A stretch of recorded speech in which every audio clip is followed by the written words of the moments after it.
Number 10, Squirrel Girl versus Dr. Doom. When Squirrel Girl was new on the scene, she was still weirdly proving how OP of a character she was. Although any fight involving Squirrel Girl you would think would be super unfair in terms of her being completely outmatched. And you'd be right about these fights being unfair, but it's usually more often the other way around, with many of her opponents standing no chance against her. One of her first fights happened to go just like that, featuring the brilliant and dangerous Dr. Doom, who found himself quickly trounced by Squirrel Girl when she attacked him with squirrels, leaving him to be pretty much embarrassed about this fight forever onward. Number 9, Captain America versus the Punisher. This was a very one-sided fight, not only on paper, but also just in terms of how this all went down. Two villains, Goldbug and Plunderer, were willing to join Captain America's side of the fight in Civil War, revealing that even the supervillain community was concerned about what would happen if Iron Man won. They might be villains, but they were people too, and were terrified at the prospect of the nation becoming a police state. Punisher didn't like the idea of working with villains though, and shot down their offer by literally gunning them down. This resulted in a pissed off Cap beginning a brutal fight with Frank, who refused to fight back because, well, Captain America was one of the good guys? So based on how this fight shook out, I don't know if you'd actually be able to tell. Captain America beats the Punisher within an inch of his life over the course of a handful of panels, and also calls him a murderous piece of trash. Wow, that is pretty brutal, Cap. Alright friends, before we move on to this next point, just a quick reminder to give this video a thumbs up if you're enjoying it. It really does help us out here at the channel. Number 8, the Punisher versus Daken.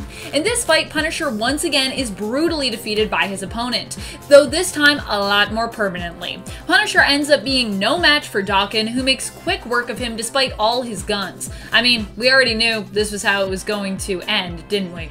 Considering Daken takes after his dad, Logan, and has a pretty intense healing factor. The real impressive thing though is just how much of a beating and stabbing Frank withstands before Daken inevitably takes the victory. In the end, Daken decapitates Frank Castle, killing him, though Frank of course would later come back as the monster Frankencastle and then later be returned to his old self once again. Number 7, Black Canary versus Superman. Pretty much any Injustice fight against Superman is brutal because of how powerful Superman is known for being, and of course how crazed and evil he is here. Black Canary attempts to take down the big bad Superman in Injustice, and at least she came armed with a gun and a kryptonite bullet to do so. Still, this fight ends how you'd expect it to, with Black Canary being no match for the Man of Steel. Well, almost anyways. She successfully shoots him, taking him out momentarily, but he is then chosen as a Yellow Lantern because of his immense ability to instill fear in others, which honestly I agree. Although she may be taken out by Superman's heat vision right after that with a shot straight to the gut, she does still end up getting a different kind of victory through her defeat. A consolation prize at least. She's wearing contacts that have the ability to record everything she sees, allowing people to see just how much of a brutal tyrant Superman has become, because they broadcast it everywhere. Also, I feel like if you actually put in contacts that had cameras in them, even in the future, even if like the technology was amazing, they still have to be pretty thick.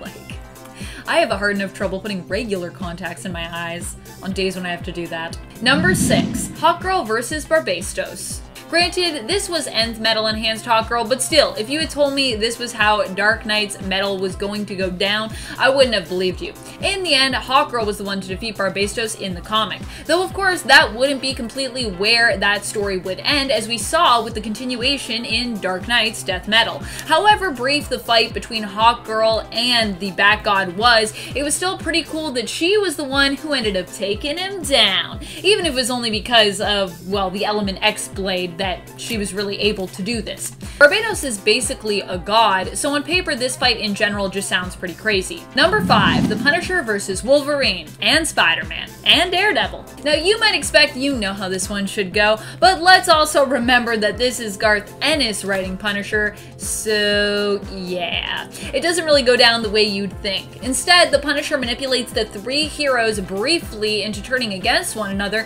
when they seek to bring him in. These three are are hoping to team up to essentially arrest Punisher and then turn him over to the courts and, you know, get him convicted with like the law and all of that stuff, even though Wolverine needs a bit of convincing when it comes to this approach at the beginning.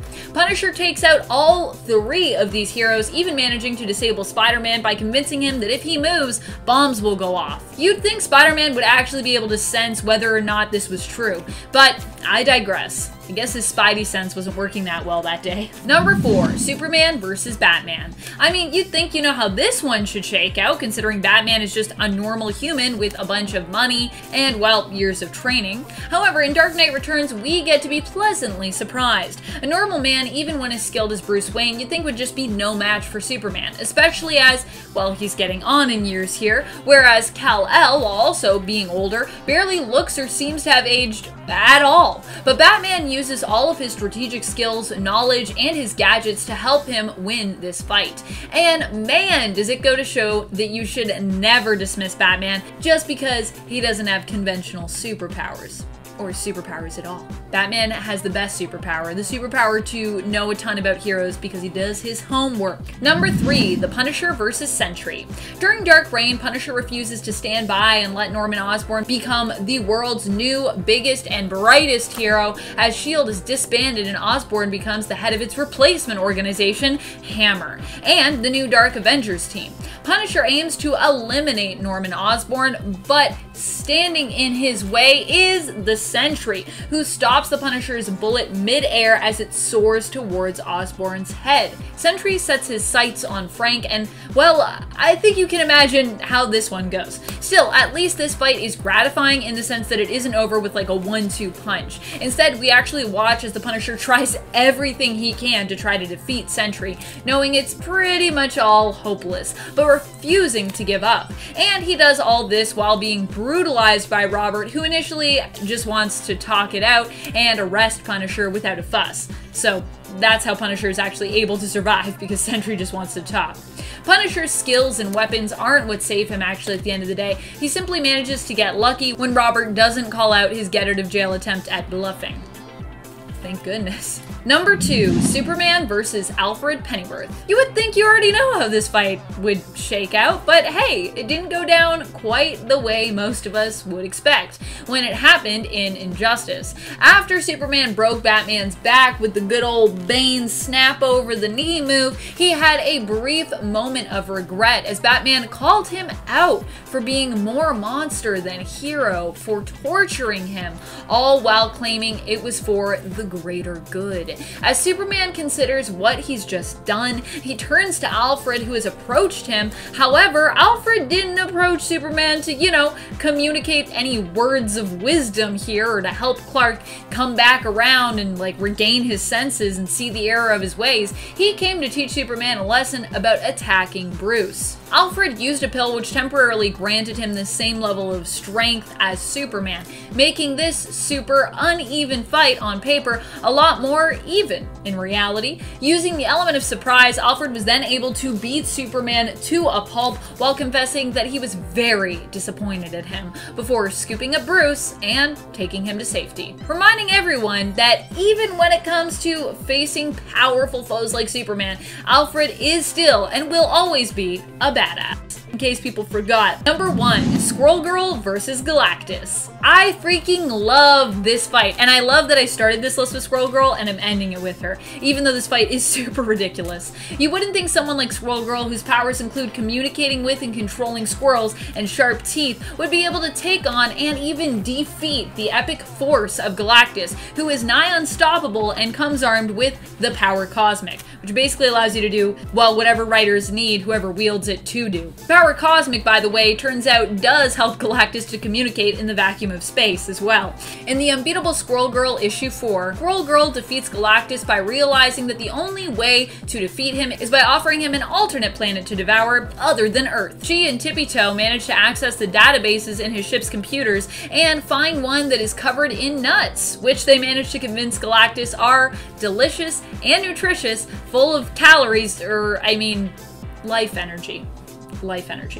As strange as this all sounds, the whole issue is pretty great when it comes to writing, so as weird as it sounds that Squirrel Girl was able to beat Galactus, it actually really makes sense in this context. Coming in at number 10, Superman vs. the Puzzler. There's no doubt that Superman has faced his fair share of hard-fought battles. You know, villains who actually make him work up a sweat at least, and ones that force him to use some of his more stronger powers. However, when the matchup is so unfair, Superman barely has to even try, and on top of that, he did use some of his lamer powers to defeat the Puzzler. The Puzzler that Superman faced here was the female version named Valerie Van Hopten. For years, she had admired Superman, even wanting to become a hero just like him. However, when she was unable to realize this dream, she turned to a life of crime and was eventually hired to kill the man that she once adored. Valerie has this unique ability to break her body down into puzzle pieces, but remember though, unique doesn't always mean powerful. Sure enough, when these two squared off, Superman just straight up tore her to shreds. I mean, that is her power, but if you're going to break into a billion little pieces, you better make sure that your opponent can't punch people into space. Now, as I mentioned at the start of this point, Superman doesn't even really have to try here. He relies on his lamest power, which is super breath. I mean, come on. If you have a lamer power that Superman has, leave me a comment down below. But just like that, the Puzzler is rendered useless from this breath. A cold breath. And then perhaps what's even more humiliating is that on her second time around, she ended up in a trash can. Yeah, very unfair. Coming in at number 9, Captain Boomerang vs. the Flash. This is another one of those fights where you see the villains psyching themselves up for a few pages, but you know that they have absolutely no chance. The Flash, in my opinion, gets overlooked far too often, probably because he isn't exactly a physically intimidating hero, and most of the time the heroes that can punch the hardest usually dominate the fight. But the Flash has superhuman speed, so he could technically kill his enemy before they even have a chance to introduce themselves. That's the delicate balance with the writing in a Flash comic book, and why it's a little bit different from the other ones. They have to walk this fine line between enemies that have the brain of a goldfish and a hero that seems to never remember his strongest power when a fight comes his way. But even so, this fight between Captain Boomerang and the Flash is so ridiculously one-sided. The Flash can outrun bullets, but old Boomerang here, who looks more like a lunch lady, actually thought that he could beat the Flash with a slower projectile that was designed to be returned to him. Then if that wasn't dumb enough, he straps explosives to said boomerangs. Seems like a flawless plan. Would somebody get this guy a Boomerang for Dummies handbook though, because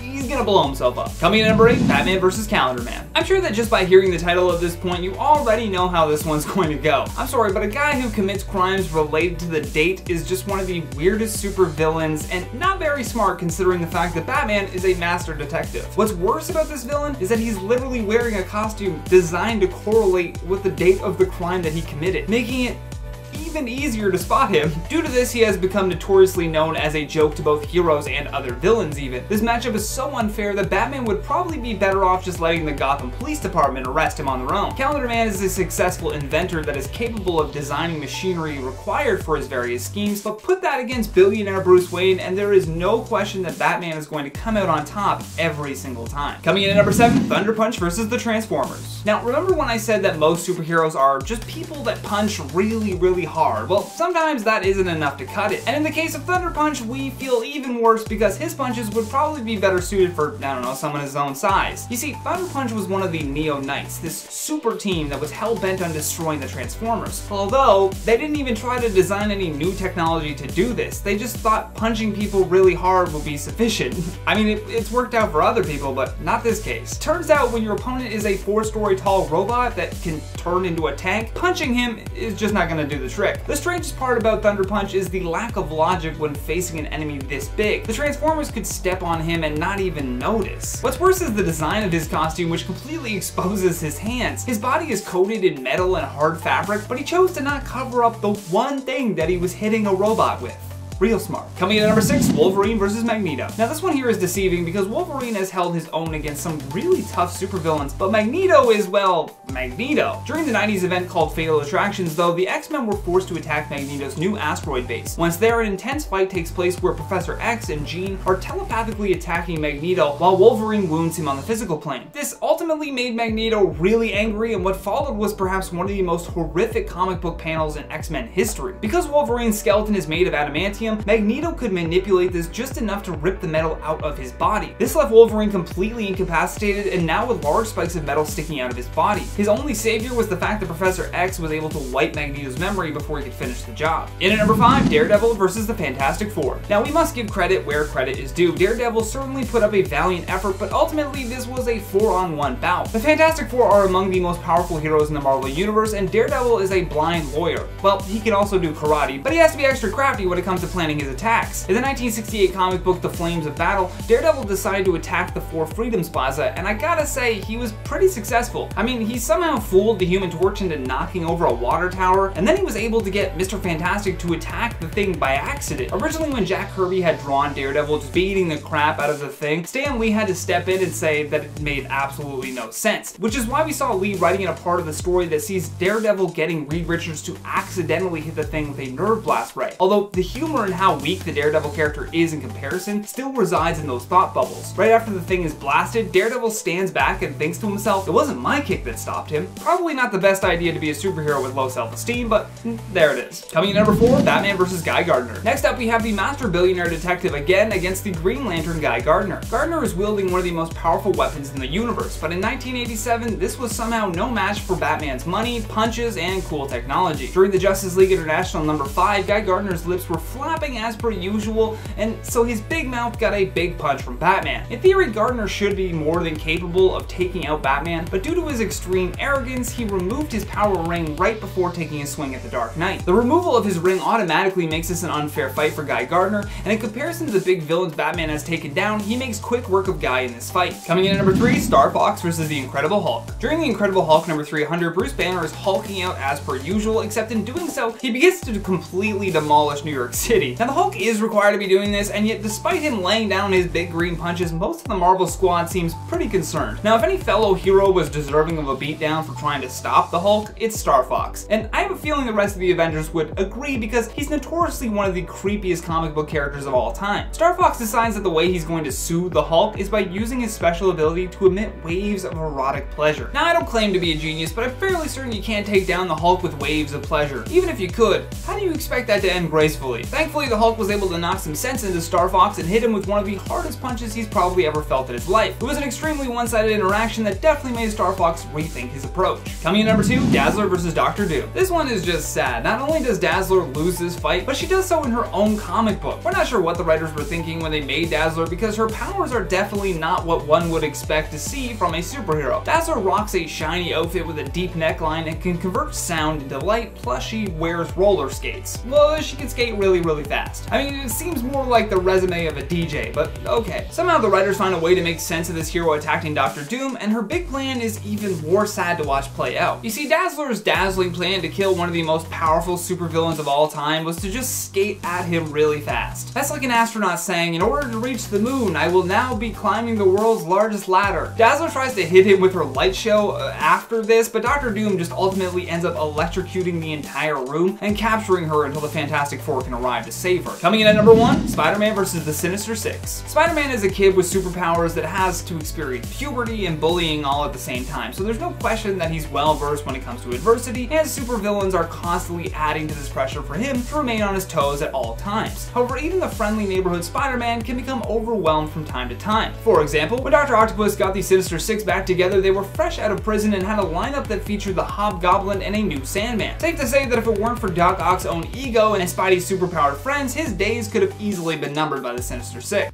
Kicking off the list at number 10. Wolverine vs. Hulk. This one is wild, okay? We all know Wolverine is ripped, and he gets really ripped in this one. And I don't mean ripped like jacked either, I mean ripped like in half. This one comes from Wolverine vs. Hulk, and it's more than brutal. So in this story, Wolverine is sent to Tibet to assassinate the Hulk. The problem is, he's the Incredible Hulk, so it may sound easier than it looks. So when the battle between these two started up, it's loud, it's messy, and it's going to be pretty violent. Hulk picked Wolverine up and literally broke him into two, tossing his lower half up a mountain and leaving Wolverine's torso bleeding in the snow down below. Just another day in the Ultimates, you know? Being the world's greatest tracker and all, Wolverine smelt his legs that were a few miles up the mountain and then did a really slow, really painful climb to get those smelly feet back where they belong. The series was actually delayed in real life, so this journey up the mountain to get his legs back took 3 years for readers to finally see. Imagine if you had to wait that long to see the next episode after like a Breaking Bad finale or something. 3 years? That's insane. I couldn't do it. And before we head over to number 9, guys, if you wanted to go ahead and give us a thumbs up for this video, that would be great. It helps out the studio a lot. You guys are the best. Thank you so much for watching. Now let's dive back into this list. Number 9, Batman vs. Bane. Directed by, of course, Christopher Nolan, who had done the previous installments, comes a pretty epic conclusion to the Dark Knight trilogy. Released in 2012, The Dark Knight Rises, as you can guess from the title alone, is about Batman rising up. From where? Why? What's going on? Well, how about a broken back thanks to Bane? So this is 8 years after the Joker had a run-in with Gotham City. So now Batman has returned to take down Tom Hardy as he mumbles and frowns aggressively in this film. We get one of my favorite fight scenes from any superhero movie. And what I love about this scene so much is that there's no music to it at all. All you hear is Batman legitimately struggling to try and fight this dude. And it makes it more realistic.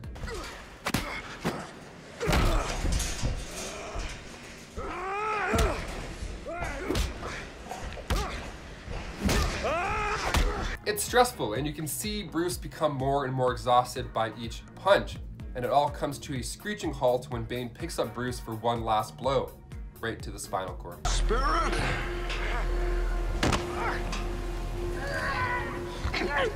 Oh, your buddy! Now, I know people like to give this movie a hard time, but seeing Batman get his ass kicked like this reminds me that it's not always the hero that gets the last punch. Number 8, Magneto vs. Wolverine.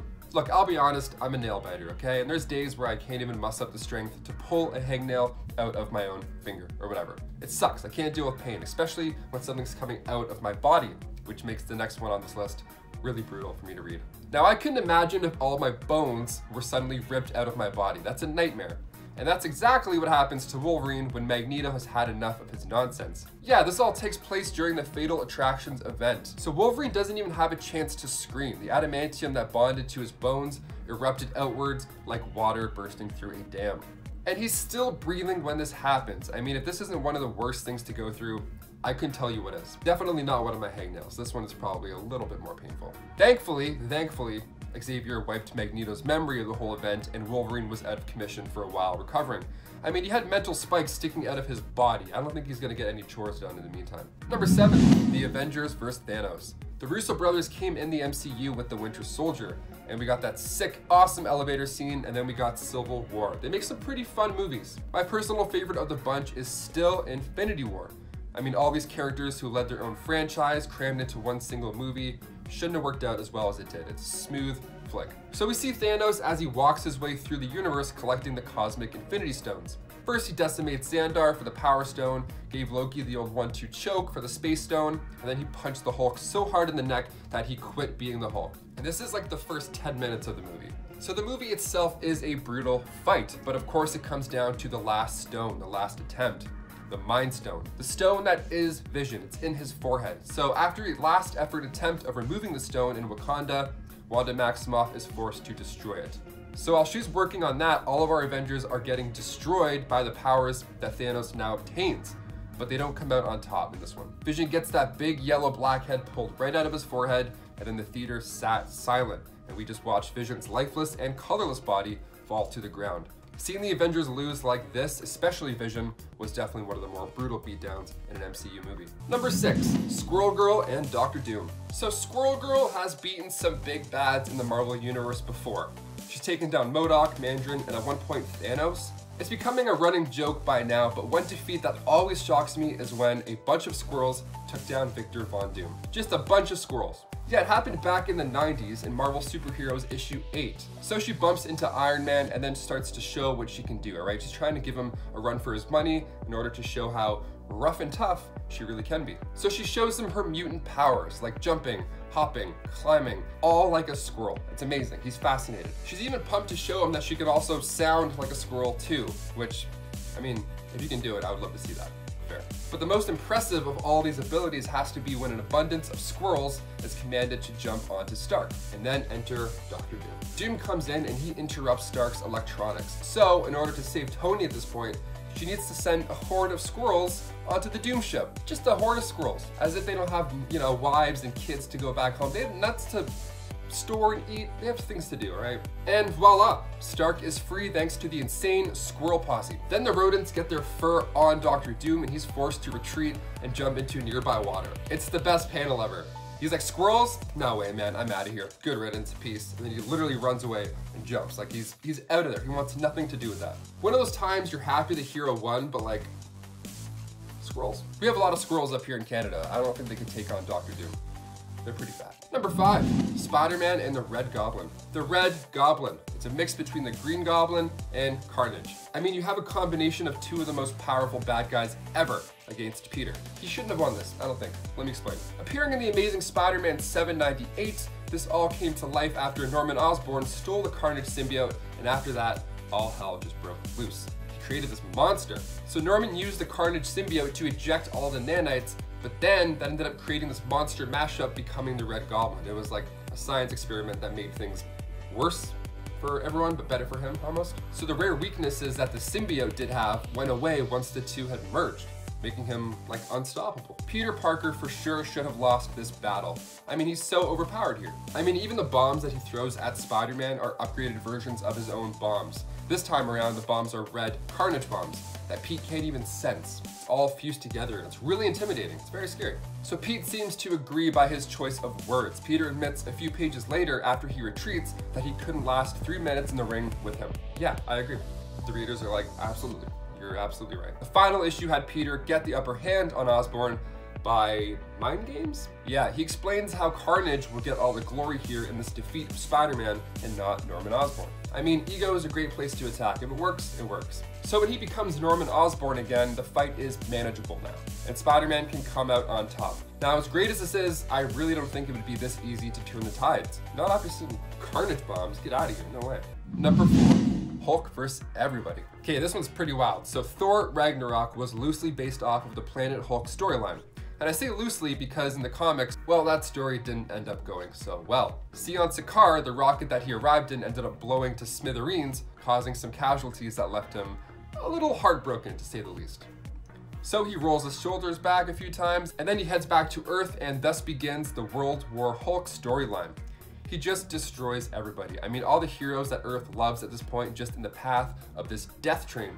Like, he locks the Illuminati in Madison Square Garden, and then he makes them fight to the death. That in itself is brutal. That's crazy. But I mean, I guess if you spend enough time on Sakaar, that just becomes second nature, you know? The whole story is a bloody good mess. I mean, it's great seeing the panic on the Avengers' faces this entire time. It's scary.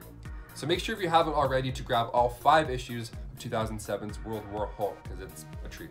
The whole thing's a big battle. Number 3, Spider-Man Close to Home. So when a supervillain escapes, it's not a great time. Usually they're going to come back for the person that put them in there in the first place.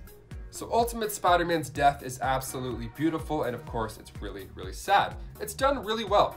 So after tackling Captain America and literally taking a bullet for him, Peter is left to fight the Green Goblin, Electro, Sandman, Vulture, and Kraven. They are all waiting for him. They all wanted a piece of the spider, and in the end, they got what they wanted. The entire climax happens in Peter's neighborhood, basically. So everybody's running to safety and he's limping around. He's doing his absolute best. He's pulling off fire hydrants and using Electro's current to do some damage to other guys. He's giving it everything he's got. And that's the beauty of this one. He's exhausted from the start. He gets shot before this fight even happens. And you feel it while you're reading it. This is a plot that I think we're gonna finally see in the next Spider-Man movie. I mean, hopefully. With all these villains knowing Peter's true identity now, we could get them all literally showing up at his house, bringing the battle to him. Let's just hope it doesn't end the same way with Peter's heroic death. See, Miles actually saw this whole fight take place, so it actually inspired him to take on the mantle of Spider-Man. So these villains may have won this time, but Miles Morales is coming for you. Number 2, Deadpool kills the Marvel Universe. This issue was released in August 2012, and it is exactly what it sounds like. So what's the story here? Why does Wade want everybody dead? Well, the X-Men put Wade into the Ravencroft Asylum in attempts to heal his insanity. But the doctor wasn't too good at handling a task because the doctor was actually Dr. Psycho Man. So the procedure went well, I'd say. You know, something happened.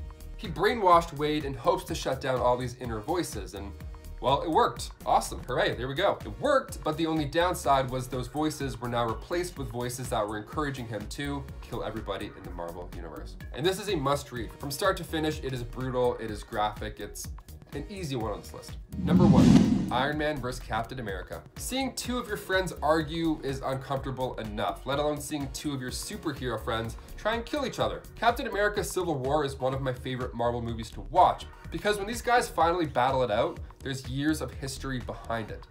Captain America Civil War was released in 2016, directed again by the Russo brothers, and the whole movie is politics. It's superhero politics, like in the comic, minus, you know, most things from the comic, like the school blowing up, for instance. Let's leave that part out of this movie. But in the film adaptation, Tony sides with the government and the Sokovia Accords. He feels responsible for the death of Charles Spencer, or rather with the whole Weekend of Ultron stuff. Steve wants to protect Bucky, and freedom throughout the entire team definitely wouldn't hurt either. So eventually, due to Baron Zemo's sneaky little snake work, he gets Tony in the same room as Steve, and we see footage of a brainwashed Bucky kill Tony's parents. The next 10 minutes are just filled with them both trying to end each other. Tony even blasted Bucky's arm off during this fight. He's going for blood. So Cap decides last minute to stick the shield in Tony's suit, and that shield Tony made very clear didn't belong to Cap, and that it belonged to his father. And that's it, the pair don't reunite now until half the universe gets snapped away.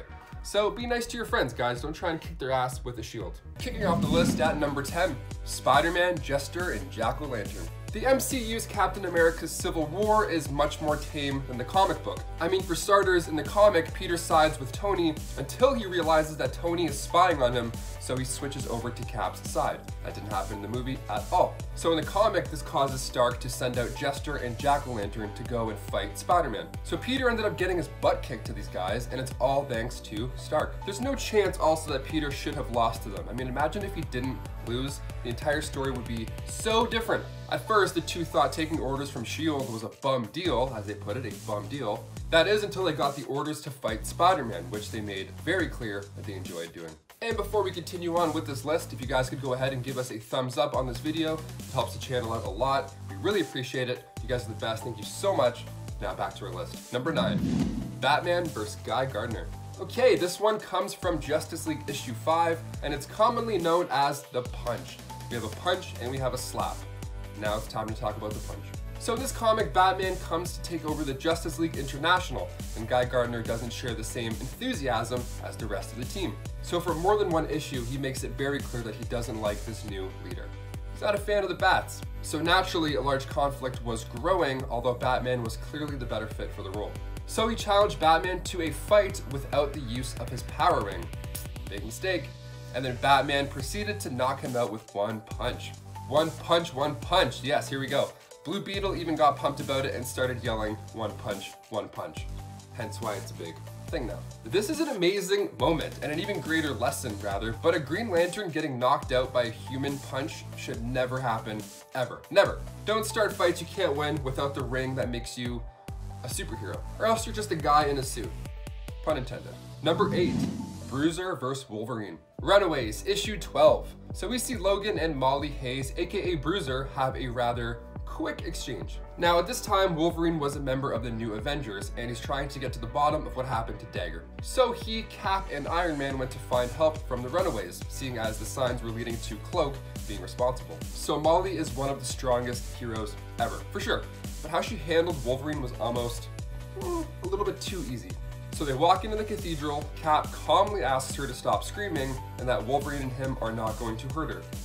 Laying the foundation, good. Said very calm, from a very calm man. This is good. The screaming continues, and Wolverine even asks if she's heard of heightened senses, and then gives her 3 seconds to stop drilling a hole into his brain. So he counts 3, 2, and then the next page we have outside face down Logan in the snow. Then when he comes back in, he's quite embarrassed about what just happened, even saying how he won't tell anybody tonight what happened if they don't, as he brushes off some snow. Number 7, Captain America and Sharon Carter. We go back now again to the Civil War comic book event where Captain America was killed by Sharon Carter. Yeah, after Crossbones sniped him, Agent 13, who was also at the time Cap's girlfriend, delivered the final bullet from a much, much closer point. Well, it turns out it wasn't Sharon who was doing the work, really. I mean, the classic brainwashing made this defeat happen. Dr. Faustus, yeah, this causes a whole chain of events. I mean, for starters, Bucky decides at that point that he should go and try and kill Iron Man, blaming him for the death of Steve Rogers. And then Falcon also goes after his own lead. Now, Tony ended up showing Bucky the letter that Cap wrote about how he should be the next Captain America,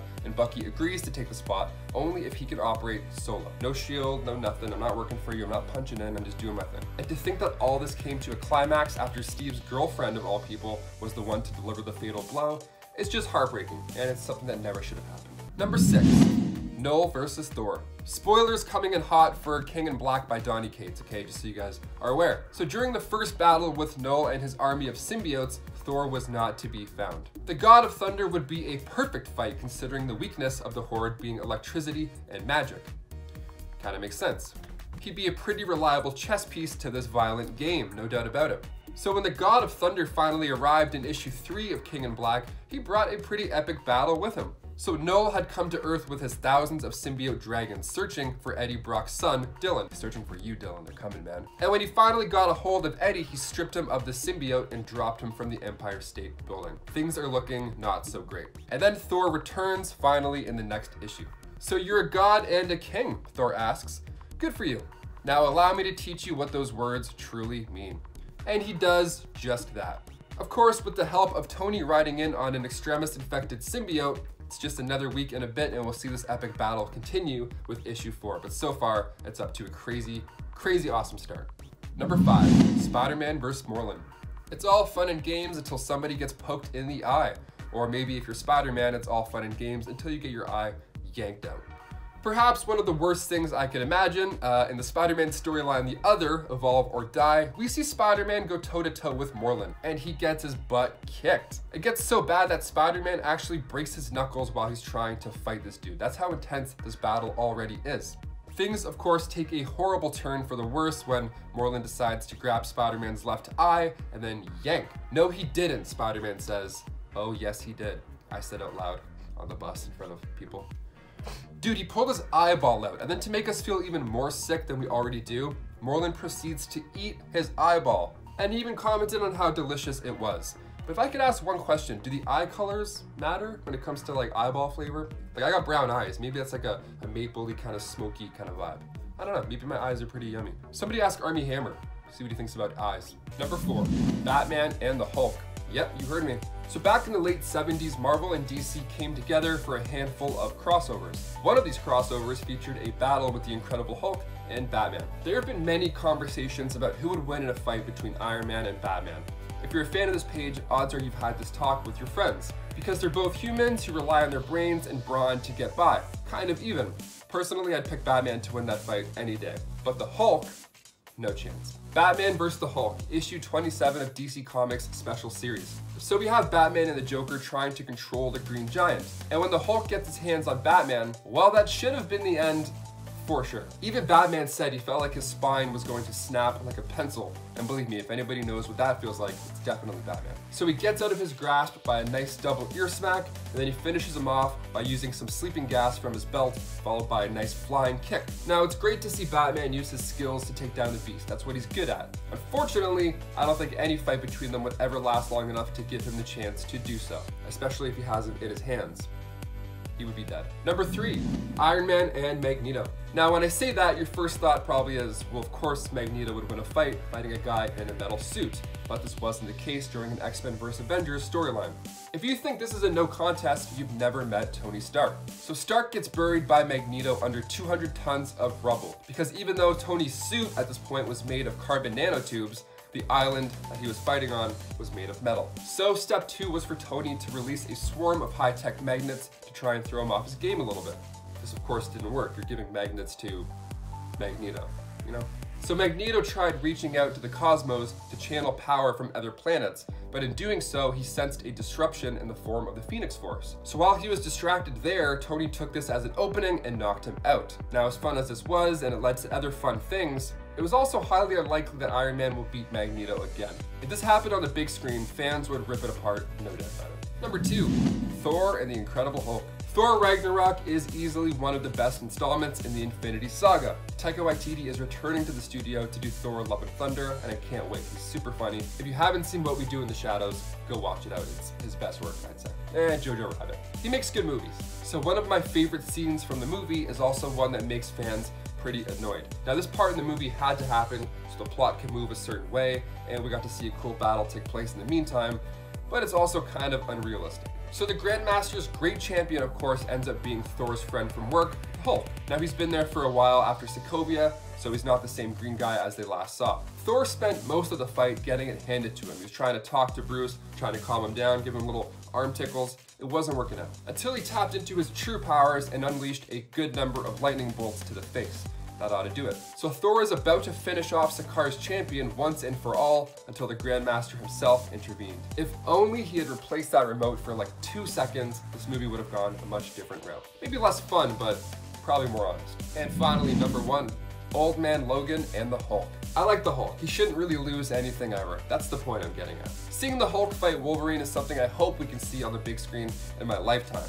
I mean, with all these franchises crossing over soon with WandaVision and stuff, maybe it's sooner than we think, but I doubt it. They have no reason to fight yet. But one of the highlight battles between these two beasts take place in Old Man Logan. Now, at the end of the story, Logan went back to finish off Hulk Gang, right? Of course. So soon after the Hulk comes out, they start fighting, even throwing cows at one another.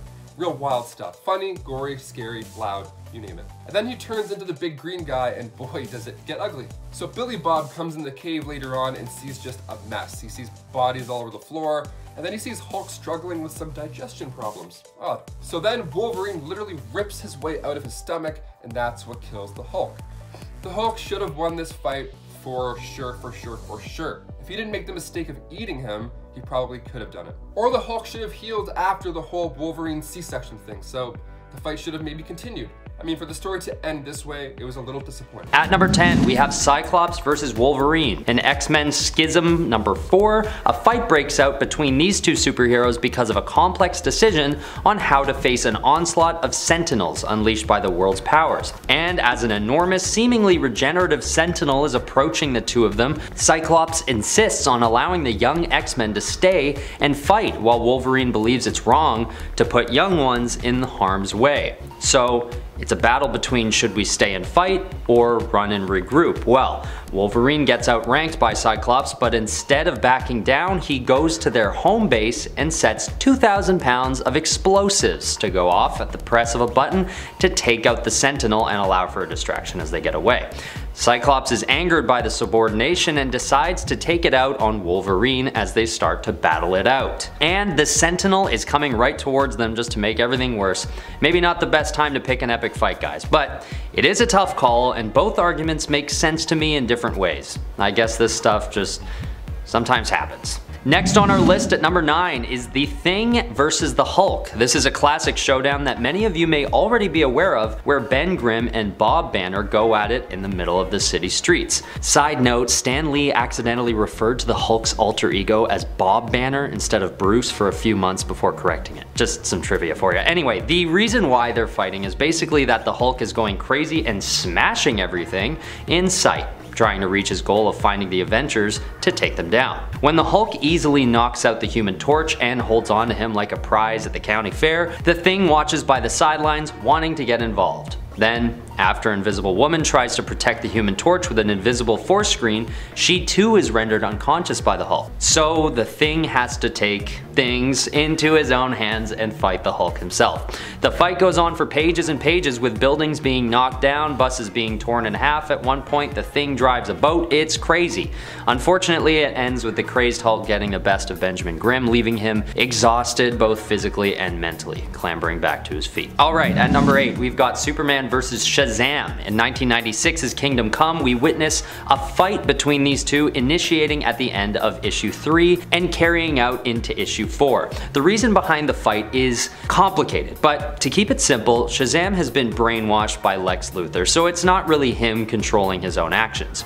But it is a tough thing watching as an aging Superman basically gets beaten up so badly that he almost dies. In this storyline, Superman has the pure intentions of trying to corral a new generation of less than heroic superheroes to help bring peace back to Earth. And with internal resistance on that front, and also these plots by his typical enemies to imprison him, he's really just not ready to defend himself.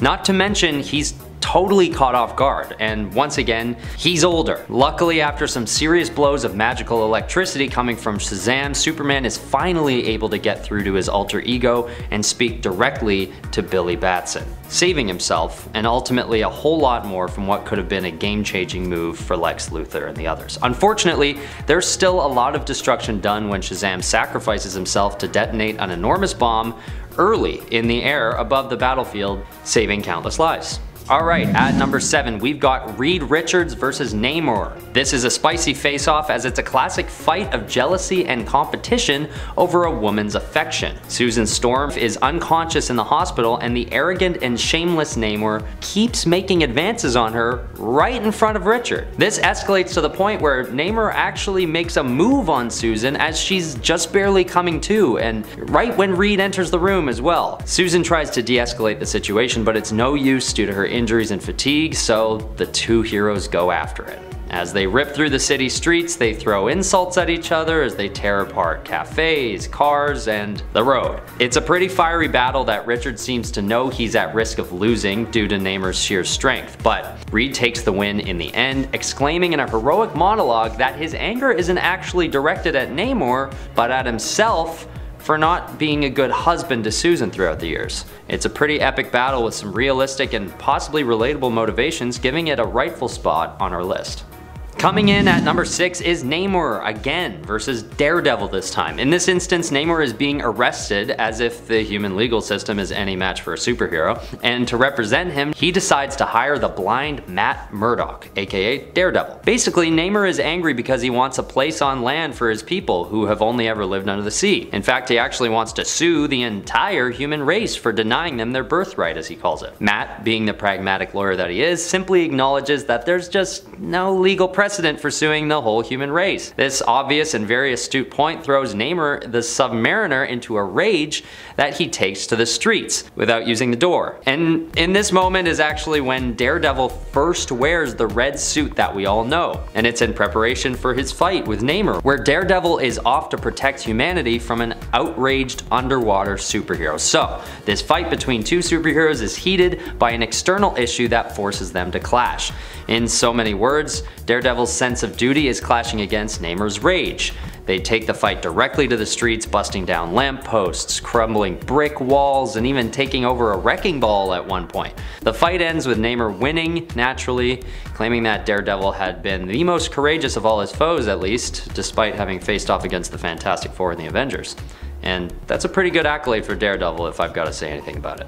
At number 5, we've got Spider-Man versus Wolverine. This face-off has such a crazy build-up that it actually needs its own issue called, you guessed it, Spider-Man versus Wolverine. They fight because Spider-Man finds himself caught up in an ongoing operation that Wolverine had been a part of for a long time before the events of this story. And it's, like I said, it's a long story, but basically this woman named Charlemagne is in such a predicament involving Russian assassins and basically an internal manhunt for her arrest, so she actually asks Wolverine to end it for her, to save her from going to a gulag. Spider-Man notices Logan is about to actually make her wish come true. He swoops in, and this is the last straw for Logan. This fight takes place in a graveyard of all places, leaving the two superheroes in a stalemate, each of them seriously threatening to end each other's life. But luckily the fight is broken up at the exact moment by a chopper with its spotlight on, and as this distraction has both of them gripped, someone creeps up on Spidey, who senses it and delivers a brutal punch.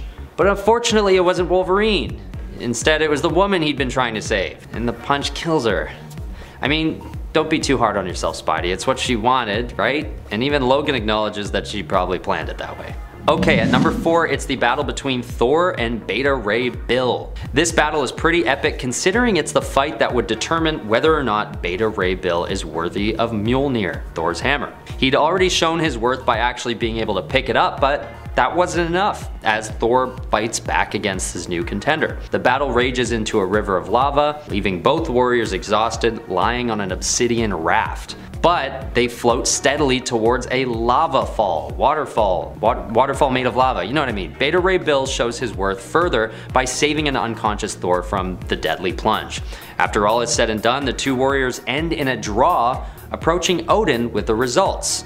And instead of taking away Thor's hammer and handing it over to Bill, Odin offers him a brand new weapon called Stormbreaker. So it turns out okay in the end. But this is a battle for the history books, with two of the most powerful superheroes in the whole Marvel universe facing off for the glory of respect and worthiness. Alright, here we are at number 3 with Captain America versus Iron Man, or just the Civil War storyline. I'm gonna match those two into one because they're basically the same conflict. But Iron Man and Captain America have had a deep bond for quite some time, but there are some times when they have disagreements that turn into physical altercations.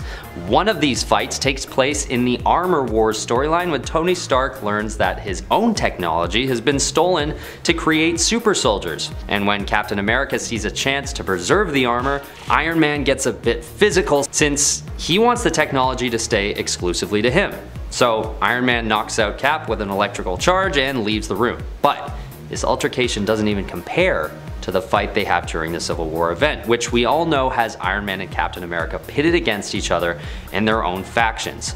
When Captain America goes in for a handshake in Civil War issue 3, he leaves an electron scrambler on Tony's hand, which immobilizes his whole suit, leaving him on the ground while the rest of the team faces off. But Tony isn't done, gets up to land a massive blow on Steve, tearing his mask and nearly severing his jawbone. It's sad to see old friends fight like this, but it definitely makes for a pretty exciting read.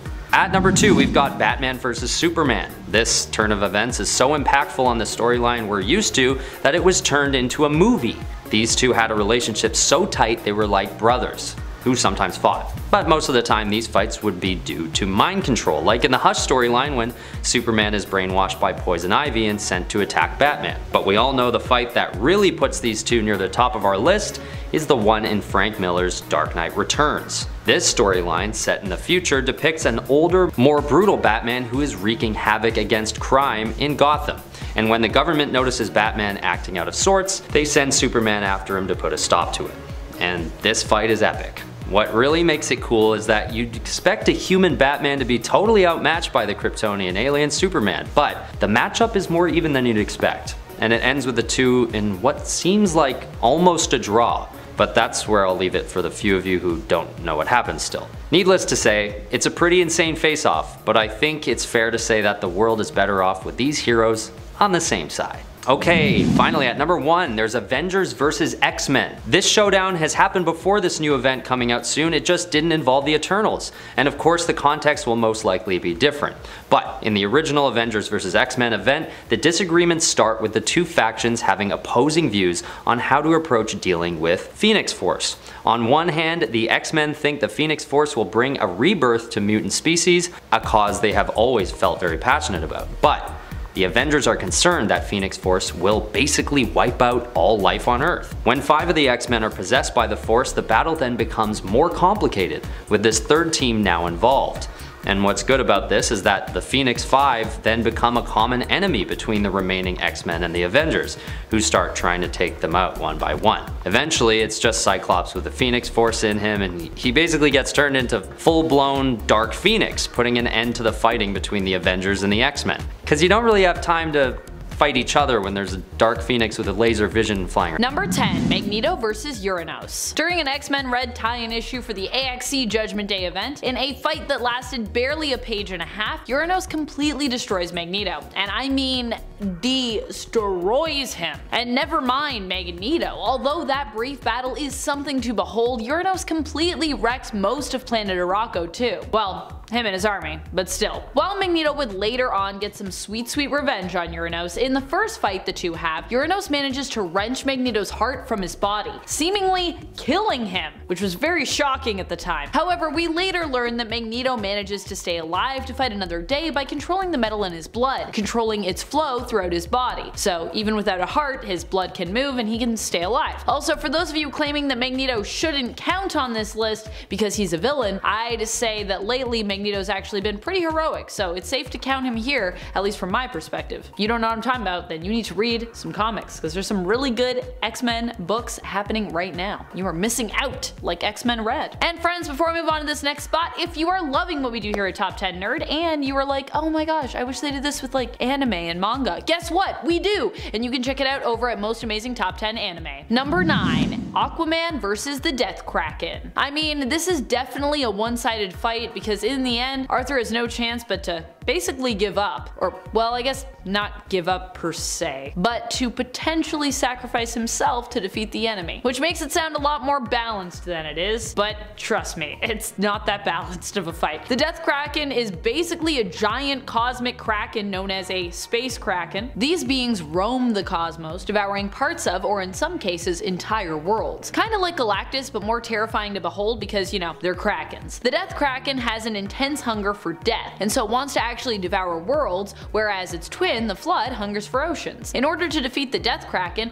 Arthur realized that he had no other choice but to enter the Kraken, allowing it to basically consume him whole as he had the life force within him, the opposite of the death energy that the Death Kraken was sustained by. So he was like, that should cancel the other one out and I should be able to defeat it. Aquaman successfully did defeat the creature, but it is implied that it cost him his life to do so. And I mean, I can't see any other way that would have gone. I mean, look at that thing. The Death Kraken is massive and it's horrifying. It's gigantic. I mean, that feels just like a very uneven fight, just seeing those two beings together. Number 8, Batman versus Wonder Woman. It just goes to show you that although Batman is super skilled, prepared, strong of body, mind, and will, it isn't enough to rival the might that is Wonder Woman. In Wonder Woman, the Hecate, Batman attempts to apprehend a woman wanted for murder, but is blocked from doing so by Wonder Woman, who is tied and bound to that woman, Danielle Wellies, who is called on the right of Hecate. Performing the ritual correctly means that Danielle has Diana's protection in exchange for her servitude to Diana. However, not only does Batman fail to beat Wonder Woman in combat to get Danielle from her, but he also fails when he tries to also use the same ritual to get Wonder Woman's protection. Yikes!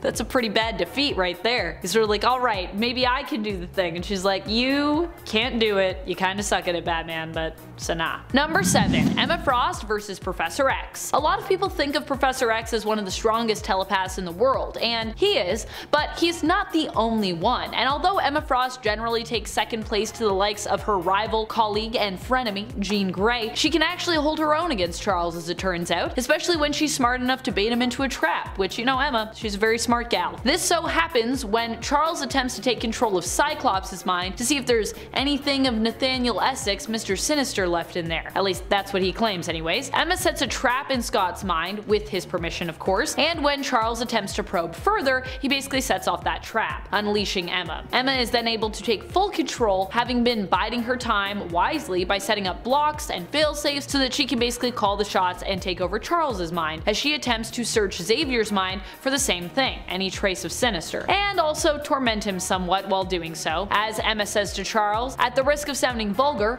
I own you, which, yeah, she kinda did there for a second. Number 6, Gambit versus Wolverine. Although this might not be as satisfying for our editors here at Top 10 Nerd, sorry editors, this one comes to us from the Wolverine podcast series, really in essence a serial radio play, so not a lot of images, but there's lots of images of Wolverine and Gambit that exist, so hey. For this one, I am talking about Wolverine the Lost Trail. By the way, if you haven't listened to either The Long Night or Lost Trail, I highly recommend both. They are both very well cast, produced, and with a great story. And if you ever wanted to picture Richard Armitage as Logan, you can do so here, as it's his voice you're going to be hearing in this role. In the episode Greenhaven is Everywhere, the penultimate episode for this story, Logan frees himself from Jason Wyngarde's control, only to face a still mind-manipulated Gambit. While Gambit attempts to convince Logan with the words that joining Wyngarde's Greenhaven is the right thing for him to do, Logan, of course, refuses to hear it. He's not about the mind control right now, he's not feeling it. As a result, Gambit pulls out his cards and tensions begin to rise. The two actually circle each other, which you can hear reflected in the audio dialogue if you happen to be listening with headphones on. And in the end, when Logan decides the only way out of this is to take out Gambit, Remy goes for his bow staff. He's like, I don't even need my cards, I just need my bow staff. Not true in this case. Logan quickly cuts his staff in half. Gambit then asks Logan if he'll be cut in half next, to which Logan responds, nope, if I can't get through to you with words, pausing to punch him in the face before adding, fist to the face should do it. which it did, so true. Number 5, the Justice League versus Perpetua. Sometimes when it comes to one-sided fights, it's about heroes smacking down other heroes, or heroes smacking down villains. But in this case, it's about a whole team of heroes who got destroyed by a single villain. Though to be fair, this villain is also kind of like woven into the fabric of reality, as it is understood not just in the DC universe, but beyond that, into the DC multiverse, and even kinda beyond that. During the events of Death Metal, Wonder Woman faces off with Perpetua earlier on, and could have stopped her, but when Perpetua first explains the true nature of anti-crisis energy, which Wonder Woman needs to use to defeat Perpetua's crisis energy, Wonder Woman is hesitant to use the anti-crisis. During her hesitancy, Perpetua and Batman Who Laughs destroy reality, rebuilding it with crisis energy in Perpetua's image, unleashing the dark multiverse, with Batman Who Laughs later in turn betraying Perpetua. Justice League loses, with Batman, Wonder Woman, and Supes all being given a new horrible place in this dark world. While this loss is shocking and intense, later Diana does become willing to unleash the anti-crisis energy after understanding the cost of it and deciding that although it's a pretty scary change, it's still better than, you know, Perpetua's and Batman Who Laughs' way. So it's a temporary loss, but still it was quite a dramatic one, and we got a lot of cool alternate versions of characters, so yay! Number 4, the Fallen One versus King Thanos. This fight is literally described as one-sided in the comic it appears in itself. This one comes to us from the alternate reality where Thanos wins in issue number 17 of the 2016 Thanos series. With this arc in the series, Thanos wins being by Donny Cates. Thank you, Mr. Cates, for giving us Cosmic Ghost Rider in this one. So awesome. Here we see the Fallen One, who is now shiny Onyx, formerly Silver Surfer, deemed worthy enough to wield Mjolnir. He fights against King Thanos, who has killed almost all life in the cosmos. The Fallen One attempts to make him pay and initially has the upper hand, but in the end is beaten back, impaled, and torn asunder before being pulverized. And he also loses his buddy Hulk, so it's really sad. Number 3, Batman versus the Joker. Not just any Joker either. For this point we are talking about Emperor Joker. This is an extremely powerful version of the Joker who gets 99.99 of Mr. Mixie's Piddlix power after tricking him out of it. Mr. Mixie was going to give Joker 1%, but he got swindled by the jokester because of course he did. The Joker uses his newfound power to do a bunch of nasty things, but one of which is basically tormenting Batman on a daily basis before killing him each and every day, only to resurrect him the next day, bringing him back so he can do it all over again. The defeat is actually so traumatic for Batman that eventually, when Superman does find a way to beat the Joker, restoring the world to normal, Superman is actually forced to take Batman's memories of the daily torment from his mind. Otherwise, Batman would have been unable to operate as a hero, or really a person, as that entire experience broke him. Also, you know something's bad when it breaks Batman. He's a pretty unbreakable guy normally. Number 2, Green Lantern versus Batman and Robin. What can I say about this one? Well, it comes from Frank Miller's All-Star Batman and Robin, The Boy Wonder, so I think you can imagine how it goes. Yeah. All-Star Batman and Robin is an experience, to say the least. In issue number 9, Green Lantern comes by to try and tell Batman he's taken things too far, warning him that he's putting people in danger, and basically imploring him to just stop being such a crazy jerk. Seemingly, Hal's house call is triggered specifically by the fact that he is accusing Batman of kidnapping Dick Grayson, who he does not know but suspects is Batman's new sidekick, Robin. Despite Batman trying to deny this, even though, like, Hal's not dumb Batman. He can put the pieces together. Batman evidently does not want to hear it, and he's been preparing for Hal's arrival, as we can see from the beginning of this issue. He and Robin paint an entire safe house of his yellow so that he could super easily kick Hal's butt in it when he invites him there to, I guess, meet. Yeah, because yellow is the color of fear on the emotional spectrum, and so therefore it is Hal's weakness. So yeah, defeated with lemonade.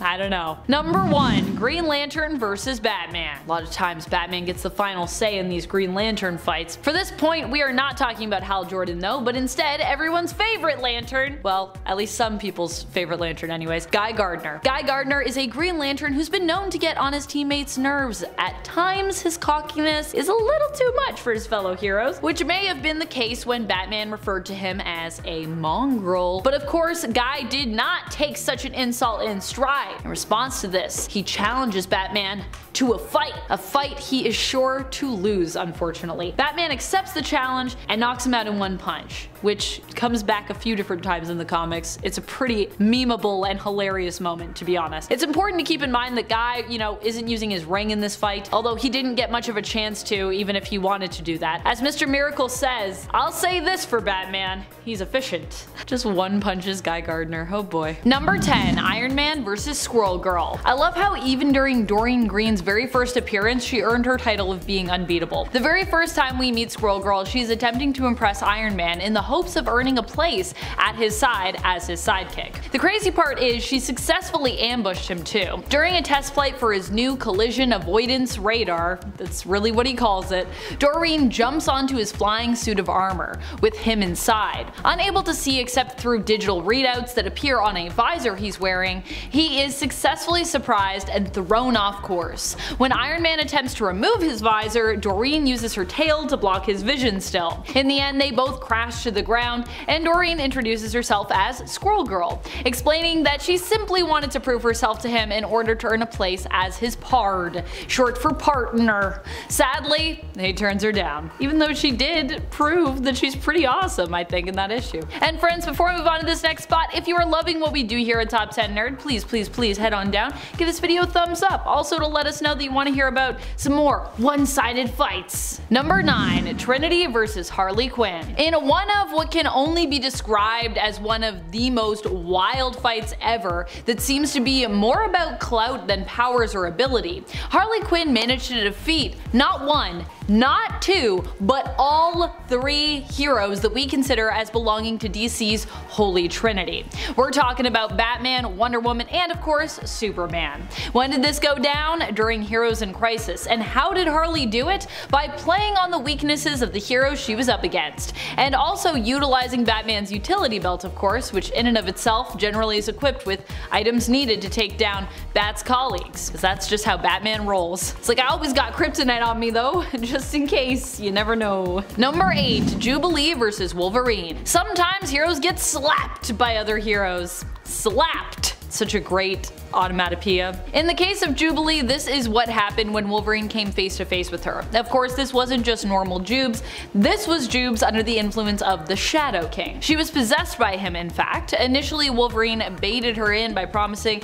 that he wouldn't hurt her. Wolverine says, in fact, "I ain't gonna fight you, Jube. I couldn't." But it turns out that that's a lie. Although he doesn't badly injure Jubilee, knowing she is not in control of herself at this moment, he does knock her out with a slap. A slapped, if you will. Of course, this wasn't a direct fight between the two heroes, as Wolverine was only doing this to protect others from Jubilee, and likely also to protect Jubilee from herself at this moment in time. Number 7, Shazam vs. Superman. Shazam vs. Superman is a fight that everyone is always eager to know about when it comes to who ends up on top, who will win. They're so similar, but so different. Multiple times, the person who has won has actually been Superman though, despite his weakness to magic, specifically Shazam, or as he was once known, Captain Marvel's magic lightning. Despite this, Superman has before used Shazam's own lightning against him though, putting him in the way of it and thereby transforming Shazam back into his kid form of human boy Billy Batson,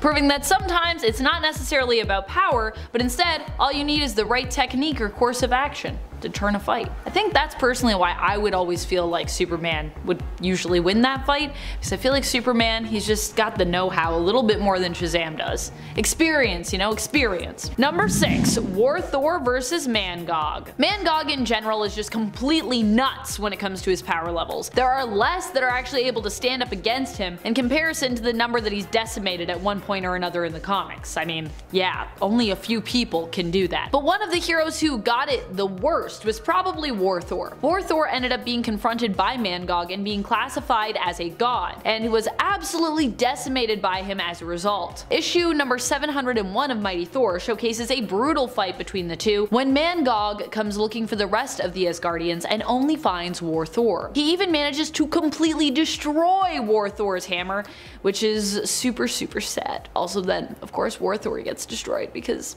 no hammer, no War Thor. Number 5, Professor X vs. versus Cyclops. I mean, this fight could easily be very one-sided, possibly going either way depending on who was writing and depending on where these characters were. But this one was really one-sided because it ended in death. Charles's death. Professor X died in the raging fire of Scott Summers' Phoenix. During Avengers vs. X-Men, Cyclops became one of the chosen Phoenix Five after Iron Man, while attempting to destroy the Phoenix Force, split it into 5 instead. Cyclops becomes the last of the 5 left with the power though, and it becomes too much for him, corrupting him. Professor X, at this time a pretty hated dude, his revelations of all the awful stuff that he'd done in the past had come to light in recent years, attempts to talk his star pupil down. But Cyclops is not gonna hear it. Pissed at Xavier, and rightfully so to be honest, although this may have not been the best timing for him to do this, Psyche refuses to give in to Charles's control and simply straight up kills him in response. As he could do because he has the Phoenix Force. So I mean, I guess Charles was like, I can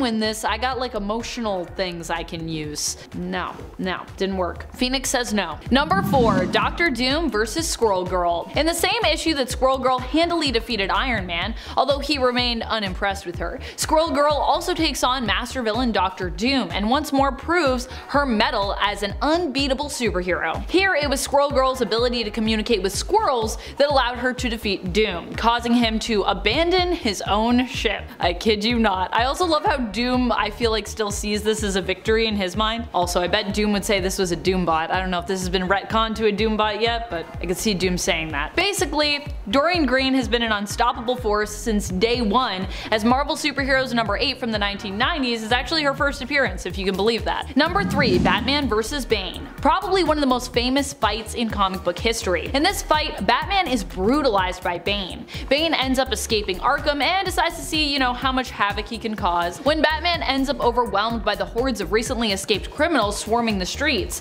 Bane takes this as an opportunity to strike. Run down and exhausted after a night of non-stop fighting at this point, Batman is easily defeated by the villain, who famously breaks Batman's back over his knee, which we have that awesome page of that awesome cover. Ouch.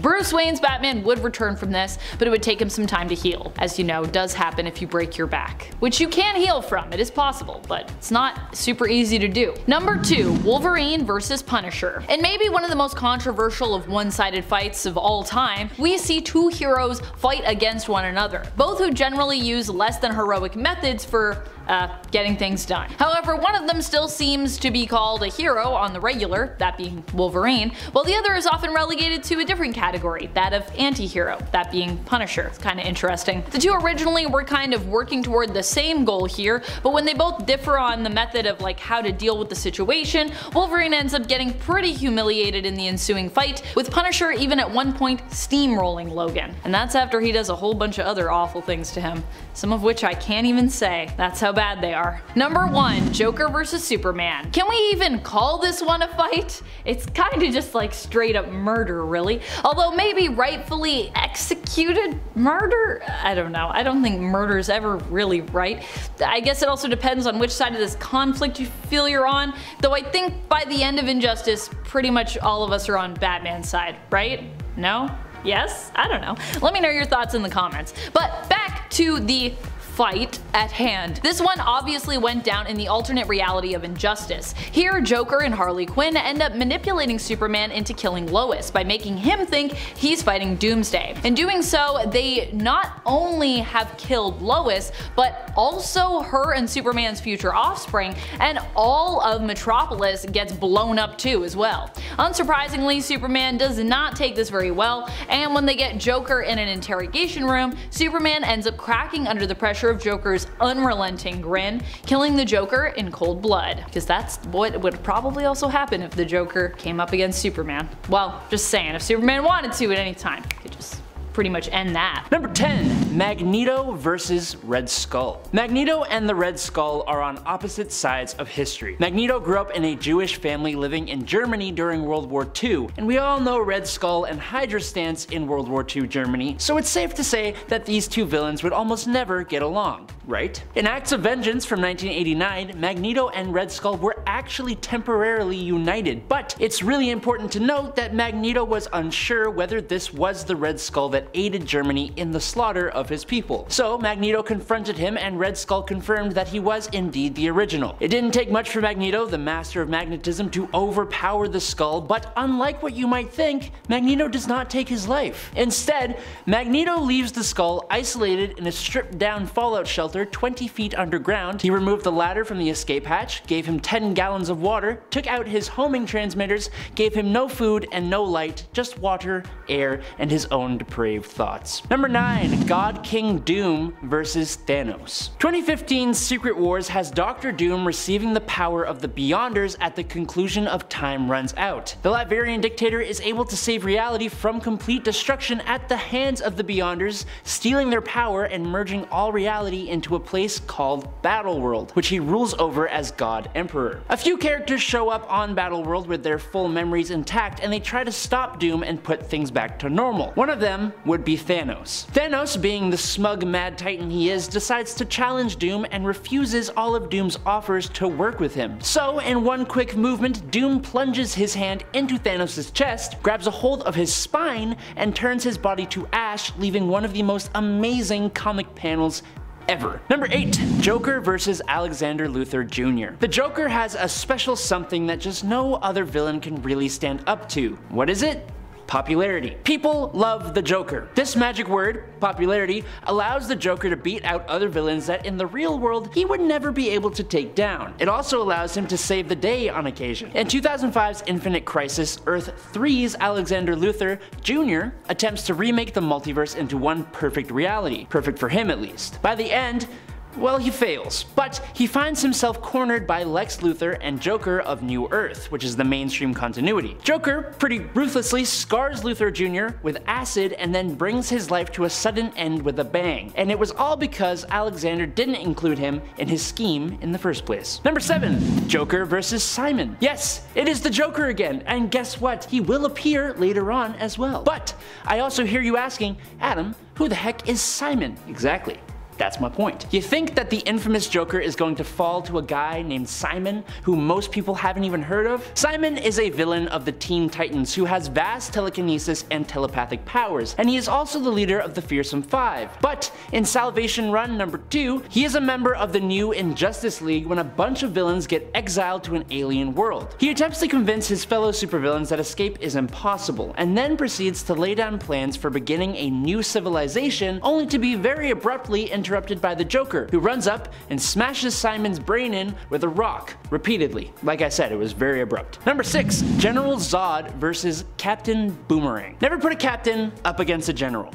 It will not go well. In 2016's Suicide Squad, in literally the second issue, Task Force X are sent on a mission to Russia to retrieve or destroy an unknown device. Turns out that device is actually a portal to the Phantom Zone. Rather than leave it be, Captain Boomerang approaches the portal and is literally incinerated down to his ankles instantly by none other than General Zod, who was trapped inside only to break free. I doubt the Boomerang guy would have been able to help much in the squad's fight against Zod. Honestly, it's a miracle any of them actually survived at all. Number 5. Venom versus Sandman. In Peter Parker's Spider-Man Volume 1, number 16, Sandman took to reforming the Sinister Six to go after Spider-Man. Now, one of those six was Eddie Brock, aka Venom. Being the villain he once was, Venom betrayed Sandman and the two got into a fight. Things quickly take a turn for the violent and chompy as Brock/Venom takes a huge chunk out of Sandman's body, causing Sandy to destabilize and break down, unable to stop himself from dissipating into a nearby storm drain. It's a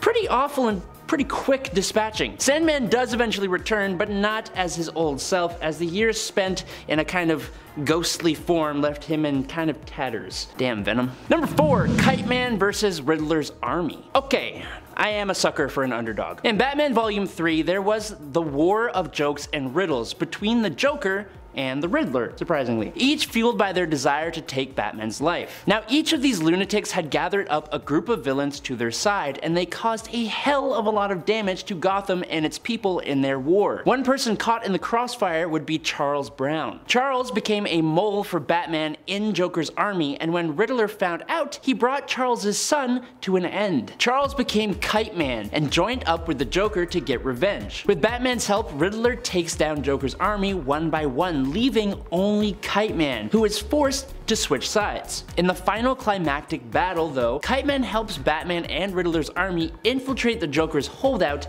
and when the battle is won and the villains turn on Batman, Kite Man had a backup plan that allowed him to almost single-handedly incapacitate 8 of the biggest bads on Batman's rogues gallery, helping Batman save the day. Never underestimate Kite Man.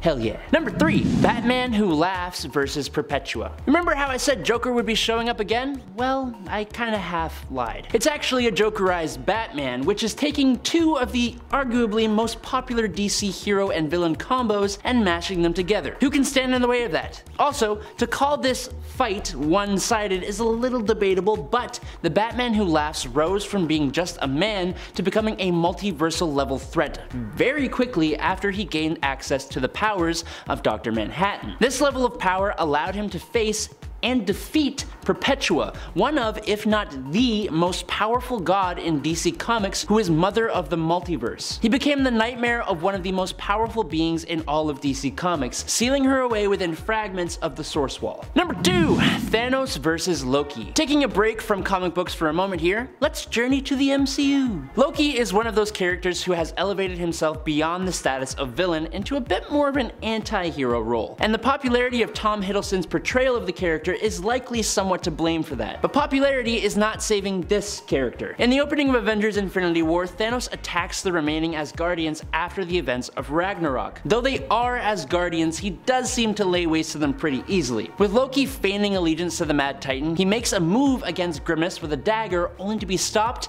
disarmed, and choked to death without the big bad even seeming to break a sweat, truly solidifying just how much of a threat Thanos is going to be. And in at number 1 is Thrag versus Dinosaurus. The Viltrumites from the Invincible comic series are a race of near invulnerable, incredibly strong, world-conquering aliens, but none among them stands as strong, as invulnerable as Grand Regent Thrag. Battle-hardened over thousands of years, only the most powerful characters can even hope to stand one-on-one against this powerhouse. David Anders, the villain known as Dinosaurus, is not one of those characters. While Dinosaurus is very, very strong, it's more his intelligence that is his greatest weapon. Dinosaurus allied himself with Invincible around issue 90 of the comics, and he would see Thrag attempt to take down Mark. Dinosaurus attacks Thrag, but his claws break on Thrag's skin. Thrag pummels the Dino Man, but he stops, distracted by an explosion, giving Dinosaurus the chance to chomp on his head, only for him to completely shatter his teeth, giving Thrag the chance to mock him and then break his jaw and leave him for dead. Luckily, Dinosaurus uses the opportunity to heal and escape with Mark. And that's all the time I have for y'all today. I'm Adam Andrews, this is Top 10 Nerd, peace out.